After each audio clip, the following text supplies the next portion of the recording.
हाँ जी, good morning students. Last class में अपन ने उसका क्या बोलते हैं फ्लोरीन का अबनॉर्मल बिहेवियर अपन ने पढ़ लिया था कि जो अबनॉर्मल प्रॉपर्टीज होती है वो फ्लोरीन की क्या होती है, कैसे अपन फ्लोरीन के बारे में डिस्कस करते हैं, वो चीज़ें अपन ने लास्ट क्लास में पढ़ ली थी। ठीक है जी, आज अपन जो पढ़ेंगे ना उसी की केमिकल प्रॉपर्टीज में पढ़ते जाएंगे कि जो हेलोजन एलिमेंट्स होते हैं सारे के सारे, ठीक है, उनकी हाइड्रोजन की प्रतिक्रियाशीलता क्या होती है। ठीक है, आओ चेक करते हैं। वैसे हालांकि मैंने जहाँ तक पता ये चीज़ मैंने आप लोगों को बता दिया, लेकिन फिर भी तू दोबारा से लगा ले। हेडिंग क्या पढ़ रहे हैं अपन? हाइड्रोजन की प्रतिक्रियाशीलता। किसकी? हेलोजन एलिमेंट्स की हाइड्रोजन की प्रतिक्रियाशीलता। किसके प्रति रहे? हाइड्रोजन के प्रति, हाइड्रोजन के प्रति क्रियाशीलता। ठीक है, reactivity towards hydrogen elements of halogen elements. ठीक है जी, देख पहली बात तो ध्यान देना, जितने भी हेलोजन एलिमेंट्स होते हैं जैसे तेरा फ्लोरीन हुआ, क्लोरीन हुआ, ब्रोमीन हुआ, आयोडीन हुआ, ये सारे के सारे हाइड्रोजन के साथ अभिक्रिया करके क्या बनाते हैं? HX बनाते हैं। जितने भी तेरे हेलोजन एलिमेंट्स होते हैं ये हाइड्रोजन के साथ क्रिया करके या रिएक्शन करके क्या बनाते हैं? तेरे HX होते हैं। क्या बनाते हैं? HX होते हैं। क्या बनाते हैं? HX। X क्या होता है? जहाँ पर सारे के सारे हेलोजन एलिमेंट जैसे फ्लोरीन हुआ, क्लोरीन हुआ, मेरा ब्रोमीन हुआ, मेरा आयोडीन हुआ, ये सारे के सारे मेरे हेलोजन एलिमेंट्स होते हैं। क्या होते हैं? तेरे सारे के सारे हेलोजन एलिमेंट्स होते हैं जो रिएक्ट करके किसके साथ? हाइड्रोजन एलिमेंट्स के साथ रिएक्ट करके क्या बनाते हैं गुरुजी? HX बनाते हैं। अब ये HX बनाना, इसका जो जलीय विलयन होता है वो तेरा हाइड्रोलिक बनाता। कैसे? अगर HX हुआ, ठीक है, HX को मैं किस में ऐड कर दूं? अगर गुरुजी मैं HX को वाटर में ऐड कर दूं तो ये मेरा कौन सा सॉल्यूशन बनाता है? हाइड्रोलिक सॉल्यूशन बनाता है और X माइनस बाहर निकाल देता है। ठीक है, इसको हाइड्रोनियम आयन बोलते हैं और जो बनने वाला सॉल्यूशन होता है उसको अपन क्या बोलते हैं? हाइड्रोलिक सॉल्यूशन बनता है। आई बात समझ में? अब यहाँ पे चेक क्या करते हैं? यहाँ पे अपन एसिडिटी का ऑर्डर चेक करते हैं। जैसे HX की बात करूं तो HX में कौन कौन सा? जैसे मेरा HF हुआ, जैसे मेरा HCl हुआ, जैसे मेरा HBr हुआ, जैसे मेरा HI हुआ। तो मैंने आप लोगों को क्लास में भी बताया था कि ऊपर से नीचे जाते हैं तो तेरी जो एसिडिटी होती है, ठीक है, एसिडिक स्ट्रेंथ होती है वो क्या होती है गुरुजी? बढ़ती है। क्या होती है? बढ़ती है, क्योंकि डिसोसिएशन कांस्टेंट घटता है। ठीक है, इसी तरह मैं बात करूं ऊपर से नीचे जाऊं तो बता तापीय स्थायित्व क्या होता है गुरुजी? ऊपर से नीचे जाते हैं तो इसकी जो थर्मल स्टेबिलिटी होती है वो क्या होती जाती है गुरुजी? घटती जाती है। कौन सा स्थायित्व बेटा? Thermal stability. कौन सी स्टेबिलिटी? Thermal stability. मैंने बताया था लास्ट क्लास में कि ऊपर से नीचे जाएंगे तो थर्मल स्टेबिलिटी इसकी क्या हो जाती है? घटती जाती है। मैंने दो चीज बताई थी, एक तो थर्मल स्टेबिलिटी, एक काइनेटिक स्टेबिलिटी। मैंने बताया थर्मल स्टेबिलिटी हमेशा स्थायित्व को दिखाती है, तो तुझे भी पता HX के बीच में जो बॉन्डिंग होगी वो वीक होगी, इसलिए इसकी जो थर्मल स्टेबिलिटी है वो कम होगी। मैं पूछूं इसकी काइनेटिक स्टेबिलिटी तो तू बताएगा सर HI की जो काइनेटिक स्टेबिलिटी होती है वो सबसे ज्यादा होती है। ठीक है, इसके बाद में जो दूसरा टॉपिक आता है अपना इसी के साथ, ऑक्सीजन की प्रतिक्रियाशीलता। पहला हाइड्रोजन की प्रतिक्रियाशीलता पढ़ा अपन ने, दूसरा पढ़ेंगे अपन ऑक्सीजन की प्रतिक्रियाशीलता। ठीक है, ऑक्सीजन के प्रति क्रियाशीलता। अब देख ऑक्सीजन की प्रतिक्रियाशीलता के बारे में ध्यान से देख ले एक बार छोटा सा। जो हेलोजन एलिमेंट्स होते हैं ना ये ऑक्सीजन के साथ जुड़कर बहुत सारे ऑक्साइड बनाते हैं। पहली बात याद रखना, कोई सा भी हो एलिमेंट्स, चाहे वो हेलोजन हो चाहे कोई भी हो, हमेशा अगर ऑक्सीजन के साथ जुड़ रहा है, ठीक है, किसके साथ जुड़ रहा है, तो वो हमेशा ही किसका फॉर्मेशन करेगा गुरुजी? ऑक्साइड्स का फॉर्मेशन करता है। किसका फॉर्मेशन करता है रे बेटा? वो हमेशा ही गुरुजी ऑक्साइड्स का फॉर्मेशन करता है। परंतु इसमें से जो अधिकांश ऑक्साइड होते हैं ना वो तेरे क्या होते हैं? अनस्टेबल होते हैं। जो हेलोजन के ऑक्साइड्स बनेंगे सारे के सारे, उनमें मोस्टली जो ऑक्साइड होंगे वो क्या होते हैं? तेरे अनस्टेबल होता है। रीजन होता है क्योंकि इन दोनों के बीच की जो इलेक्ट्रोनेगेटिविटी का डिफरेंस होता है वो बहुत ही कम देखने को मिलता है, इसलिए इनके जो ऑक्साइड बनते हैं वो बहुत ही कम मात्रा में स्थायी होते हैं। जैसे बात करूं अगर मैं फ्लोरीन, तो फ्लोरीन के तेरे दो ऑक्साइड्स देखने को मिलता है तेरे को। कौन कौन से? जो पहला ऑक्साइड होता है वो तेरा होता है O2F2 और जो दूसरा ऑक्साइड्स होता है फ्लोरीन का वो कौन सा होता है? तेरा OF2। आई बात समझ में? ये दो ऑक्साइड्स बनाते हैं, एक तो O2F2 और एक कौन सा होता है? तेरा OF2 बनाती हैं। ठीक है, तो ध्यान देना जो OF2 है ना, OF2 ये क्या है? ये थर्मोडायनेमिकली स्टेबल है। क्या है रे ये थर्मोडायनेमिकली स्टेबल है। ठीक है, मतलब उष्मागतिकी रूप से क्या है? ये स्थायी है। ठीक है, कितने टेम्परेचर के ऊपर? ये गुरुजी 298 केल्विन टेम्परेचर के ऊपर है, थर्मोडायनेमिकली रूप से स्थायी होता है। ये तेरा क्या होता है? मोस्टली अनस्टेबिलिटी की तरफ मूव करता है, ये बहुत ही कम स्थायी होता है तेरा। आई बात समझ में? अगर कोई दिक्कत है ध्यान दे, जो O2F2 होता है ना, ये प्लूटोनियम, जो तेरी मेटल होती है प्लूटोनियम, इससे रिएक्ट करके इसको क्या कर देता है गुरुजी? इसको रिएक्ट करके ये कर देता है PuF6 में क्या कर देता है? इसको ऑक्सीकृत कर देता है। जो प्लूटोनियम मेटल है तेरी, इसको O2F2 रिएक्ट करके किस में कन्वर्ट कर देता है? P4F6 में कन्वर्ट, सॉरी PuF6 में कन्वर्ट कर देता है, PuF6 में कन्वर्ट कर देता है, मतलब ऑक्सीकृत कर देता है। कोई प्रॉब्लम यहाँ तक है? छोटी सी बातें थी। इसी तरह अपन क्लोरीन की अगर ऑक्साइड्स की बात करूं मैं गुरुजी, तो क्लोरीन के भी मेरे को बहुत सारे ऑक्साइड देखने को मिलते हैं, जैसे Cl2O देखने को मिल जाए, जैसे Cl2O3 देखने को मिल जाए मेरे को, इसी तरह जैसे Cl2O5 देखने को मिल जाए मेरे को, इसी प्रकार से Cl2O7 देखने को मिल जाए मेरे को। तो क्लोरीन के बहुत ही ज्यादा ऑक्साइड्स मिलते हैं, जो क्या होते हैं गुरुजी? ये बहुत ही हाईली ऑक्सीडाइजिंग एजेंट होते हैं, मतलब रिएक्टिव ऑक्सीडाइजिंग एजेंट होते हैं। क्या होते हैं ये तेरे सारे के सारे? रिएक्टिव ऑक्सीडाइजिंग एजेंट होते हैं, सारे के सारे रिएक्टिव ऑक्सीडाइजिंग एजेंट होता है। इसलिए इनका नेचर क्या होता है? विस्फोटक इनका नेचर होता है, मतलब ये फटने वाला इनका नेचर होता है। आई बात समझ में? ये बहुत ही ज्यादा सक्रिय क्रियाशील होते हैं या क्रियाशील ऑक्सीकारक होते हैं, ये सारे के सारे क्रियाशील ऑक्सीकारक होते हैं, इसलिए इनकी प्रकृति विस्फोटक होती है।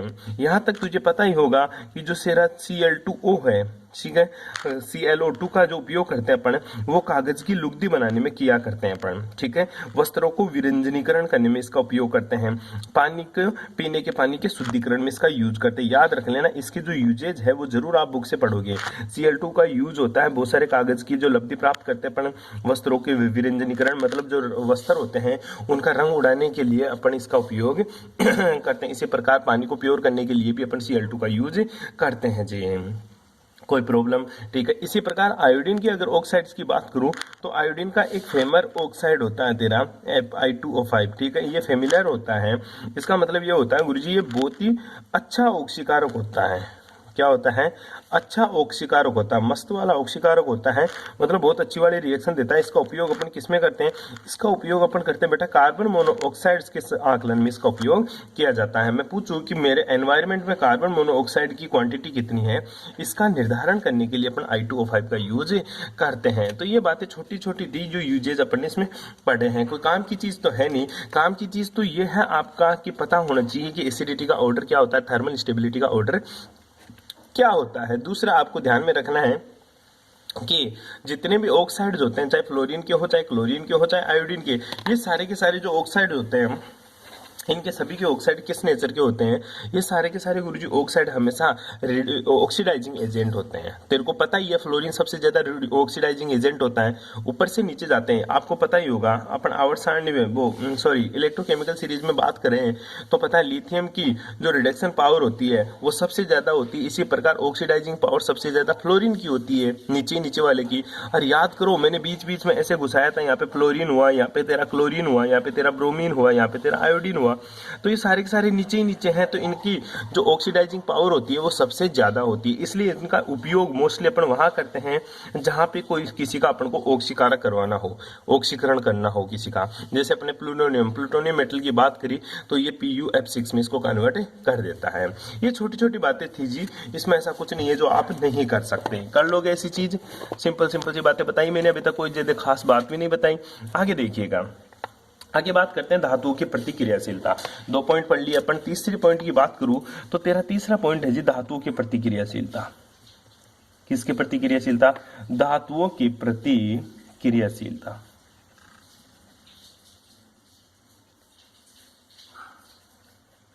ठीक है, मतलब रिएक्टिविटी टुवर्ड्स मेटल, मेटल के प्रति इसकी क्या क्रियाशीलता होती है, क्या रिएक्टिविटी होती है, उस चीज का जिक्र करेंगे जी अपन इस चीज में। तो देखिएगा एक बार के लिए, हेलोजन एलिमेंट्स होते हैं, हेलोजन एलिमेंट्स को किसे दिखाएगा तू? एक्स से। जो जितने भी तेरे हेलोजन एलिमेंट्स होते हैं ये मेटल के साथ रिएक्ट करके, किसके साथ रिएक्ट करके बेटा? ये मेटल के साथ रिएक्ट करके क्या बनाते हैं? मेटल हाइड्राइड का फॉर्मेशन करते हैं, हेलाइड का फॉर्मेशन करता है।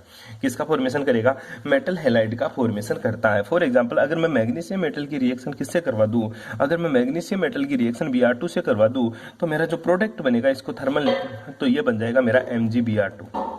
क्या बन जाएगा मेरा MgBr2। धातु हेलाइडों से जो ध्यान रखना, इनमें अपन क्वेश्चन क्या आता है यहाँ से, पहली चीज तो ये जितनी भी मेटल्स होती हैं वो हेलोजन एलिमेंट्स के साथ रिएक्ट करके मेटल हेलाइड का फॉर्मेशन करते हैं। अपन ने रिएक्शन लिख दी एक छोटी सी, बट यहाँ पे पूछता है उनके आयनिक नेचर। ठीक है, फॉर एग्जांपल ये मेरी मेटल है, अगर ये फ्लोरीन से रिएक्ट करेगी तो क्या बनाएगी बेटा, ये MF बनाएगी। इसी प्रकार क्लोरीन से रिएक्ट करेगी, यही मेटल है, ठीक है, तो क्या बनाएगी गुरुजी, MCl बना देगी।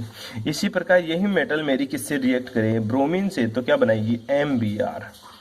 ठीक है, इसी प्रकार ये मेटल मेरी किससे रिएक्ट करे, आयोडीन से, तो क्या बना देगी बेटा जी, Mi बना देगी। क्या बना देगी, Mi। अब इसमें क्वेश्चन पूछता है कि गुरुजी इसमें जो आयनिक कैरेक्टर होते हैं, ठीक है, वो आयनिक कैरेक्टर क्या होते हैं।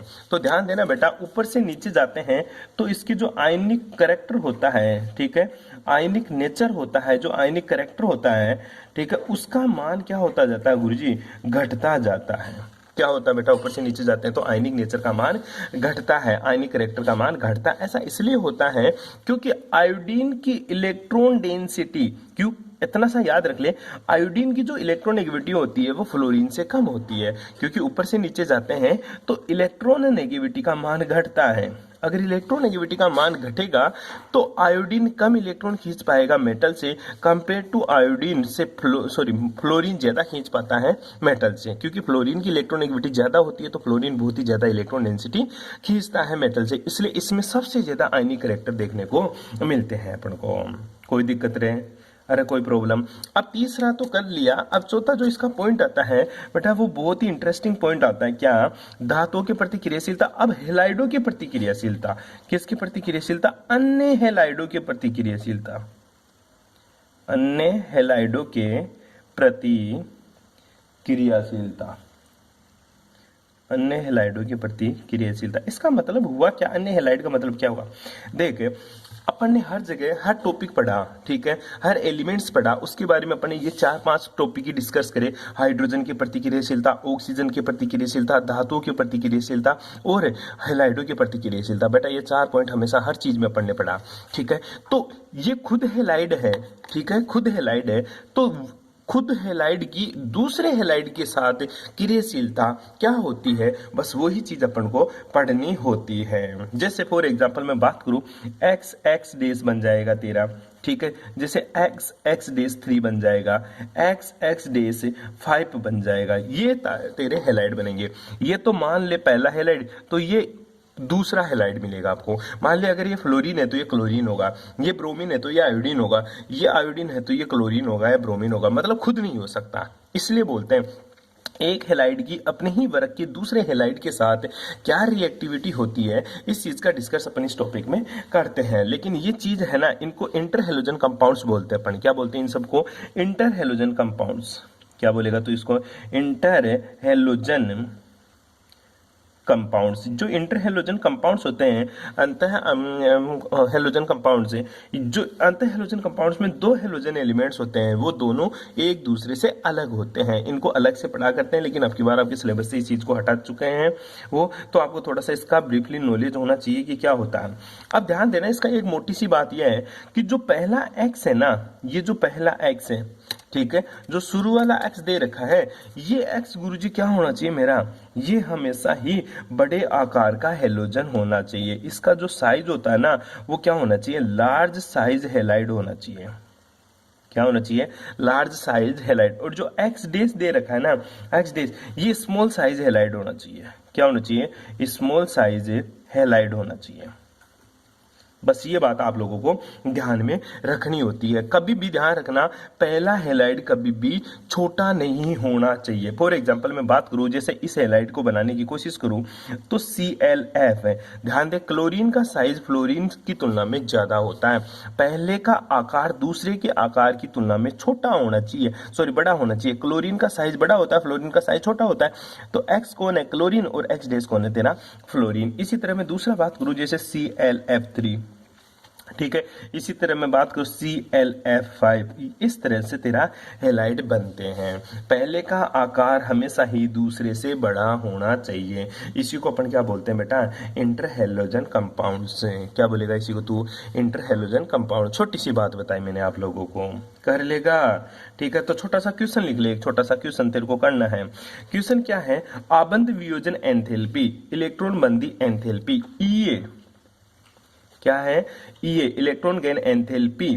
ठीक है, इलेक्ट्रॉन जल योजन एंथैल्पी जैसे प्राचलनों को महत्व देते हुए फ्लोरीन तथा क्लोरीन की ऑक्सीकारक क्षमता की तुलना कीजिए कि ई को हाइड्रेशन एंथैल्पी को, ठीक है, ये electron gain enthalpy, hydration enthalpy, इन चीज को ध्यान में रखते हुए तू मेरे को बता कि फ्लोरीन और क्लोरीन में किसकी ऑक्सीडाइजिंग पावर ज्यादा होती है। ठीक है, electron gain enthalpy, hydration enthalpy को ध्यान में रखते हुए मेरे को बता कि फ्लोरीन और क्लोरीन में किसकी इलेक्ट्रॉन गेन एंथैल्पी ज्यादा होती है। हिंदी मीडियम वाले बच्चों को मिल जाएगा, इंग्लिश वाले बच्चे इस चीज को ऐसे समझ सकते हैं, कोई दिक्कत है। हाँ, 2-3 क्वेश्चन दे रखे हैं, वो आप कर लेना। बाकी की बातें अपन बात करेंगे क्लोरीन गैस की, वो करेंगे नेक्स्ट क्लास में। Thanks for cooperation.